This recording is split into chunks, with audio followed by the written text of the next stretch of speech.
Andiamo a parlare di uno degli episodi più chiacchierati del momento per quanto riguarda la MotoGP. Dopo il Gran Premio della Thailandia abbiamo visto un dibattito abbastanza normale fra Pecco Bagnaia, Gigi Dall'Igna e Davide Tardozzi proprio a fine gara durante i festeggiamenti della squadra. Le immagini hanno fatto il giro del mondo, le abbiamo viste tutte, quindi riassumendo, Pecco Bagnaia dopo che è rientrato ai box, comunque dopo il terzo posto in Thailandia dietro i fratelli Marquez, è arrivato comunque con un'aria tutt'altro che serena, contenta, come giusto che sia. E con un'espressione visibilmente contrariata Pecco si è rivolto ai vertici Ducati con una frase che ha lasciato un po' di pepe sulla mente di tutti. Dopo ne parliamo. Ma cosa intendeva davvero e perché il suo atteggiamento ha suscitato così tanto scalpore? Al centro della discussione potrebbero esserci pneumatici, una strategia di gara discutibile o addirittura una tensione interna al team. Infatti con l'arrivo di Marc Marquez in Ducati la rivalità tra loro due si sta accendendo sempre di più e questa qui potrebbe essere solamente la punta dell'iceberg. In questo video andiamo ad analizzare proprio questo dialogo fra Bagnaia, Gigi Dall'Igna e Davide Tardozzi, cercando di capire un po' più nelle retrovie cosa ci può essere e poi magari quali conseguenze possono avere tutte queste cose in futuro. Sarà davvero tutto sotto controllo di Ducati oppure siamo all'inizio di una battaglia interna senza precedenti? Guardate il video fino alla fine per capire tutto il discorso, perché altrimenti se ci si ferma a metà si arrivano a delle conclusioni che non hanno senso. E ricordatevi come sempre ragazzi di iscrivervi al canale e attivare la campanellina per non perdervi nessun video, quindi vi lascio i soliti 7, 8, 10 secondi per uscire se siete dal telefono, dalla schermata dello schermo intero del vostro telefono e cliccare sul tastino iscriviti che è gratis, ve lo ricordo, non vi costa nulla, e poi attivate la campanellina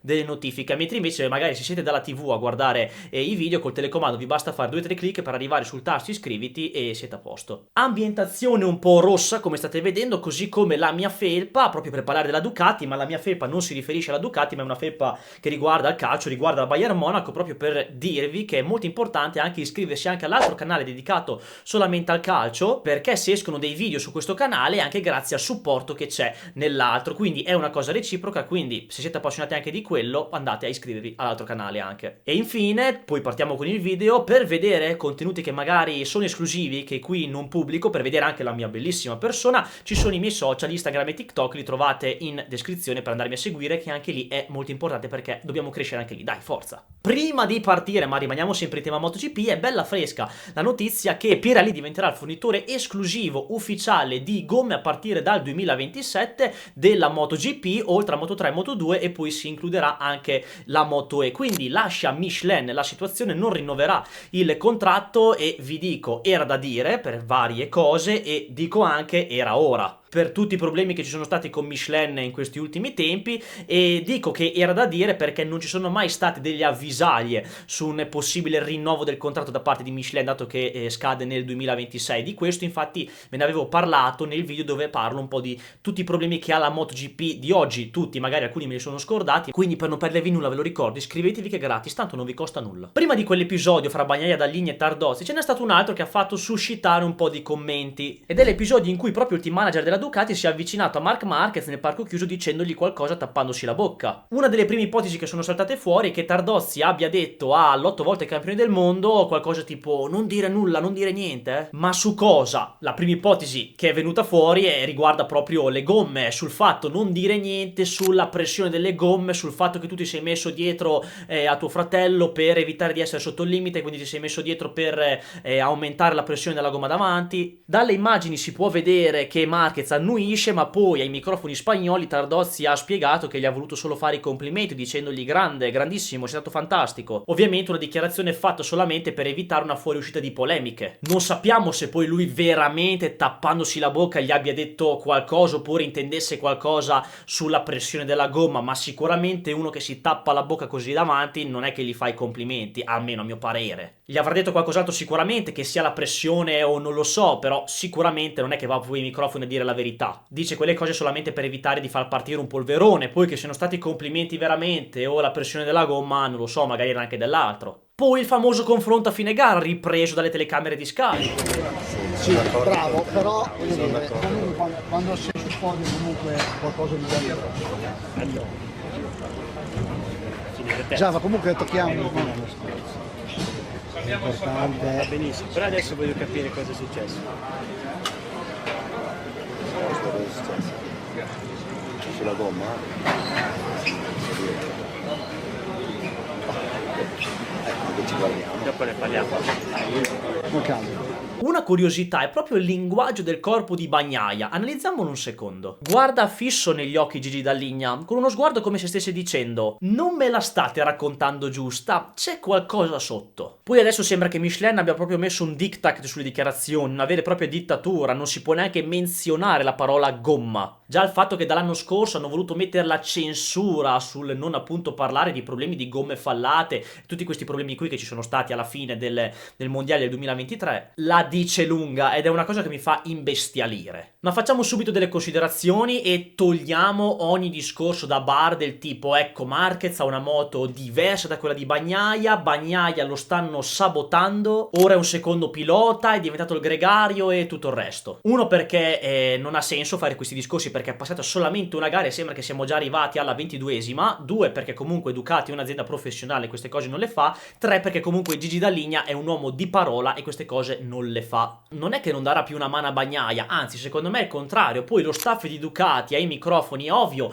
che deve andare a dire Pecco comunque lo aiuteremo e non so, si riprenderà sicuramente, quindi lo aspettiamo, ma è chiaro, uno sarà veramente così, quindi che Pecco arriverà, due Ducati lo aiuterà anche senza che lo vadano a dire ai microfoni, poi lo dicono perché lo devono dire, ma poi lo fanno anche senza dirlo, ecco. Poi chiaramente che Dall'Igna abbia un debole per Marquez, che sia stato il principale fautore del suo trasferimento in Ducati, prima in Gresini e poi in ufficiale, è chiaro a tutti, perché sin da quando era in Gresini Marquez ha sempre avuto l'obiettivo di finire nel team ufficiale senza altri patti, perché chi conosce la furbizia, un po' la doppia faccia di Marquez lo sa. E forse è proprio il clima di questa situazione che potrebbe destabilizzare i rapporti fra Bagnaia e Ducati e non fra Pecco e Marquez, della famosa guerra che si preannuncia sin dall'annuncio del passaggio di Marchi in ufficiale. Perché è chiaro che se Marquez vince di più dovranno dare ascolto forse un pelo di più anche a lui. Uno perché comunque è un 8 volte campione del mondo, ha il suo status, e due perché nelle scorse comunque il pilota che sta davanti diventa il riferimento, quindi quello che vince viene seguito, ecco. Perché è quello che fa andare meglio la moto. Ci ricordiamo di Quartararo Yamaha nel 2019. Era lui che andava meglio, hanno iniziato a prendere in considerazione di più lui, nonostante avessero Valentino, leggenda, pilota più forte della storia, 9 volte campione, paladino di Yamaha, con l'esperienza più grande di tutti, davano ascolto anche a Rossi, è chiaro, per il suo grandissimo status, però la direzione era un po' cambiata. Una direzione che sembrava che fosse stata presa nel 2018, sempre in Ducati, con la coppia Lorenzo-Dovizioso. Lo spagnolo, pilota nettamente più forte di Dovizioso, aveva iniziato a trovare la quadra e far andare forte la Desmo 16, perché, cazzo, è iniziato a vincere e a proprio andare forte, e lo sviluppo era più basato su Orghe, era chiaro. Poi gli infortuni che ha avuto in quel finale di stagione sono stati una sliding door importante, perché senza quelli avremmo visto un futuro diverso di Ducati, della MotoGP e di Lorenzo soprattutto, ma anche di Marc Marquez. Tornando ad oggi, questo sfogo di Bagnaia è dettato anche dal fatto che ha dovuto fare un po', sì, il lavoro sporco nei test, sviluppando la moto e facendo un po' il gregario, una parola che comunque è venuta fuori in questi giorni. Sembra che effettivamente sia stato così, mentre Marquez, al contrario, ha dovuto solamente lavorare in modo normale, preparandosi al 100% per il weekend di gara. Vi dico la mia, i mondiali di Bagnaia sono sempre iniziati un po' in sordina, con qualche difficoltà e non sempre al 100%, si è sempre messo un po' a carburare, quindi arriverà e non ha senso fare tutti questi tipi di commenti da baro, chiamiamoli come vogliamo, dopo che è passata solamente una gara che sembra che sia finito il mondiale. Certo, l'impressione che è arrivata è quella lì, ci può stare, ma non ha neanche molto senso dire che la Ducati di quest'anno sia stata fatta su misura per Marquez. Certo, la moto in mano ce l'ha come si vede e come ha detto Dall'Igna, perché per me difficilmente vedremo Marquez fuori dalla top 3 in tutte le gare. Ma non diciamo che stanno sabotando Bagnaia, che poi Marquez possa fare meglio ci sta ed è possibile. È una sfida 50-50 fra loro due e arriveranno fino in fondo a giocarsela. Come ho già detto, Bagnaia dovrà essere sempre al 110% contro questo Marquez, perché come ho detto prima difficilmente lui scenderà dalla top 3-4, quindi Bagnaia non può permettersi di fare errorini e allo stesso tempo non ci sarà nessuno strapotere di uno sull'altro in entrambe le parti. Ci saranno piste in cui farà meglio Marquez e altre in cui farà meglio Bagnaia, quindi lui arriverà, ne sono certo. È passata solamente una gara e quindi aspettiamo le sue piste favorevoli per trarre un bilancio. Però monitoriamo comunque l'evoluzione di questo clima, di questo ambiente all'interno della Ducati, soprattutto nel corso della stagione, perché secondo me ci possono venire fuori delle belle cose interessanti. Ne vedremo delle belle sicuramente. E niente ragazzi, per questo video è tutto. Ricordatevi di iscrivervi al canale e attivare la campanellina, se non l'avete ancora fatto fatelo, di seguirmi su tutti i miei social. E non ho ancora un outro ben precisa, non so neanche cosa dire, però ci rivediamo presto. Ciao.